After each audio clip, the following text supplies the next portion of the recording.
Good morning everyone, কেমন আছো তোমরা সবাই? আশা করছি সবাই খুব ভালো আছো। বাবানের আজ স্কুলে হাউস ড্রেস আছে। ও যেদিন পিটি থাকে সেদিন ওদের হাউস ড্রেস পরে যেতে হয়। সকালবেলা বললো গোলা রুটি খাবে, তো গোলা রুটি আমি ভাবলাম একটা আমি ভেজে দিই।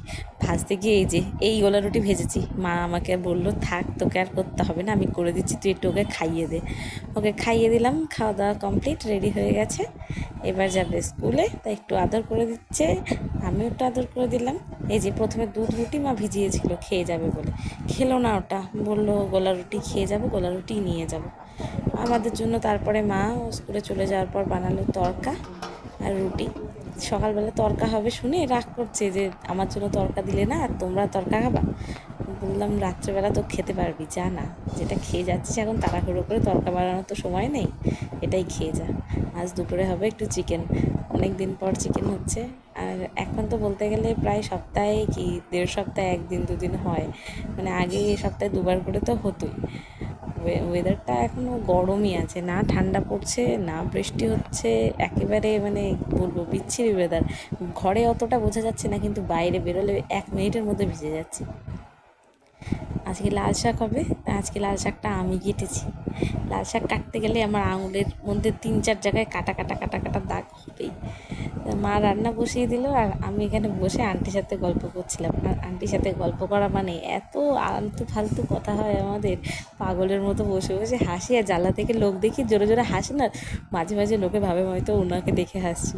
যাই হোক, আমি মা আন্টি 3জন মিলে ফোনের সাউন্ডটা জোরে করে দিয়ে 3জন মিলে গল্প করছিলাম। আর আন্টি মাঝে মাঝে এত মানে হাসির কথা বলে, কি বলি আর কি। যাই হোক, মাংস রান্না হচ্ছে।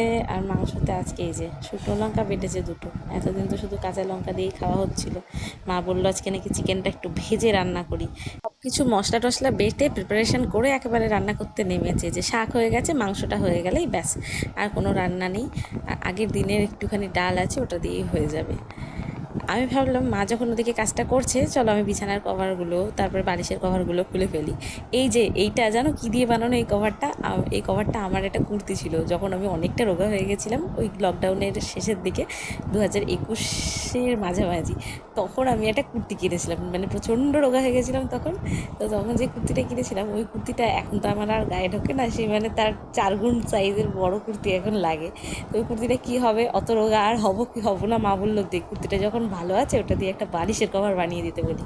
আমাদের পাশের বাড়ির একটা বৌদি আছে, উনি খুব ভালো এসব বালিশের কভার বা এগুলো বানাতে পারে। এই যে এই বালিশের কভারটা ও বোনের একটা কুর্তি দিয়ে বানানো, কভারগুলো বেশ সুন্দর করে বানিয়ে দিয়েছে, অনেক দিন টিকবেও। তোমাদের বাড়িতেও কি এরকম এক একটা বালিশের উপরে 2-3টে করে কভার লাগানো হয়? আমার মা যেমন প্রত্যেকটা বালিশে 2টো করে 3টে করে কভার লাগিয়ে রাখে সব সময়, বলে ওপরের কভারটা মানে নোংরা হলে সুবিধা হয় খুলে পরিষ্কার করতে, অন্তত বালিশটা এমনি থাকে না, বালিশ এমনি থাকলে নষ্ট হয়ে যাবে নোংরা লেগে লেগে। ওই জন্য এগুলো সব তুলে নিলাম, হয়ে গেল। যাই এগুলো দিয়ে আসি, আর প্রত্যেক দিনের তো এক গাদা জামা কাপড় জমা করি, ওগুলোর সাথে এগুলোও রেখে দেবো, আজকে একেবারে ধুয়ে তুলে নেবে। বিছানাটায় পাতা ছিল অন্য কালারের একটা চাদর, আর আমার না কী যে ভালো লাগে সাদা রঙের চাদর পাতা থাকলে ঘরটা মনে হয় একটু ব্রাইট হয়ে গেছে। মা সকালবেলায় ঘুম থেকে উঠে তখন স্নান করে আগে পুজোটা দিয়ে নেয়, দেখি ঘরের বাসি কাজ হয়ে গেলে। ওগুলো হয়ে গেছে, এই যে এক গাদা জামা কাপড় জোগাড় করে রেখেছে, ওপাশে বাসনগুলো সব রাখা আছে, দিদা আসবে একটু পরে, বাসনগুলো মেজে দিয়ে যাবে। মা করছিল রান্না, তা আমার দেখে আবার একটু মনে হলো খাই। ভাজা মাংস খেতে গিয়ে দেখলাম মাংসটা এখনও পুরোপুরি সেদ্ধ হয়নি, আর যথেষ্ট মানে কাঁচা কাঁচা। আমি তাই বলছি মাকে যে খেয়েও ভুল করলাম, জানো, কাঁচা রয়েছে মাংসটা। যখন দাদি ছিল তখন রান্না করতে করতে যখন কখনও মানে ভুল করেও যদি কোনো জিনিস একটু ভাজাভুজি কিছু মুখে দিতাম, খুব বলতো রান্না করতে করতে কখনও মুখে দিবি না, রান্না করতে করতে মুখে দিলে নাকি টেস্ট হয় না রান্নার। আমি যে গরম মশলা বের করছে, গরম মশলা ফোড়নে দেবে, আর মাংসগুলো ভেজেছে বলে তেলটা ওরকম হয়ে গেছে। তারপরে আলু দিয়ে মশলা দিয়ে একেবারে বসিয়ে দেবে। আমি চলে যাব পড়তে বসবো একটু, কারণ আমারও কয়েকদিন পর থেকে পরীক্ষা। 3 তারিখে পড়েছে সিএইচএসএল 1 তারিখ থেকে শুরু হবে, আর আমার 3 তারিখে পরীক্ষা পড়ে গেছে। প্রত্যেকবার যেই দিনই শুরু হয় পরীক্ষা, তার 2-3 দিনের মধ্যে পরীক্ষা পড়ে। আর এবার তো সবাই জানো সেন্টার আর এই কল্যাণীতে দেয়নি, সব সেন্টার পড়েছে কলকাতাতে। শুধু এই দুটো কন্ডিশনারের জন্য দোকানে যেতে হয়েছিল, তাতেই অবস্থা খারাপ হয়ে গেছে।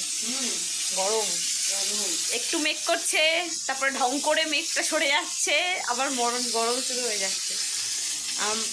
মা চিকেন রান্না করতে বসিয়েছে। মায়ের এদিকে রান্নাটা হোক, আমি যাই গিয়ে পড়তে বসি। ও মা, পড়তে বসতে বসতেই মা শুনছি যে কষা হয়ে গেছে মাংস। তাহলে কষাচ্ছ যখন একটুখানি আমাকে একটা দিও তো। বললো এখন আর খেতে হবে না, তখন একটা ভাজা খেয়েছিস না। আর খেলাম না। তো যাই হোক, মাংসটা কষানো হয়ে গেছে। এই যে দেখো কি সুন্দর লাগছে না কালারটা। আজকাল একটু বেশি করে তেল মশলা দিয়ে আর কি সুন্দর করে রান্না করছে। এত সুন্দর রান্না করে মা। আমি নিজে রান্না করলে যতই তেল মশলা দিই ওই স্বাদটা আসে না যেটা মায়ের হাতে আসে। সেটা যদিও সবার মায়ের ইন্ডিভিজুয়ালি আলাদা আলাদা টেস্ট হয় হাতে, কিন্তু আমার কাছে তো আমার মায়ের হাতের রান্নাটার টেস্টটাই বেস্ট, তাই না?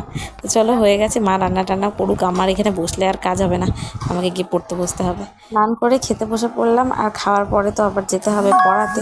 দুটো পড়ানো থাকলেই আমার মাথায় চিন্তা হয়ে যায়, 5টা থেকে পড়ানো। দীপকে বললাম অনেক দিন তো কিছু খাসনি, আমার যবে থেকে শরীর খারাপ ও আর বাইরে কিছু খাওয়া বন্ধ করে দিয়েছিল। তাহলে মোমো খেতে যাবি? এক কথায় রাজি, একদম রেডি হয়ে গেছে। আর আমাদের রানাঘাটে মোমো খাওয়া মানে আমাদের ওই মোমোজিতে মোমো খাওয়া। স্টিম মোমো নিই বা যেই মোমোই নিই না কেন, মোমোজির মোমোটা কি জানি কেন আমাদের দুজনারই খুব ভালো লাগে। স্টাফিংসটা বেশ ভালো থাকে। তুই না সকালবেলায় জিম করিস, আবার কি মাঠে যায়? কেন বাড়ি যাবে? কেন? খেয়ে যা, খেয়ে যা।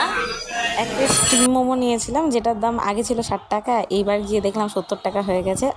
যদিও আগে বলতে এখন থেকে ধরো 6-7 মাস আগে যখন খেয়েছিলাম লাস্ট, তখন এখনও অনেক দিন খাওয়া হয়েছিল না। বাট এবার তোকে তো আমি আর খাবো না বলেই দিলাম। ও খেলো। 6টা মোমো ছিল, আর যেমন আর কি ছিল টেস্ট একই রকম ছিল বললো।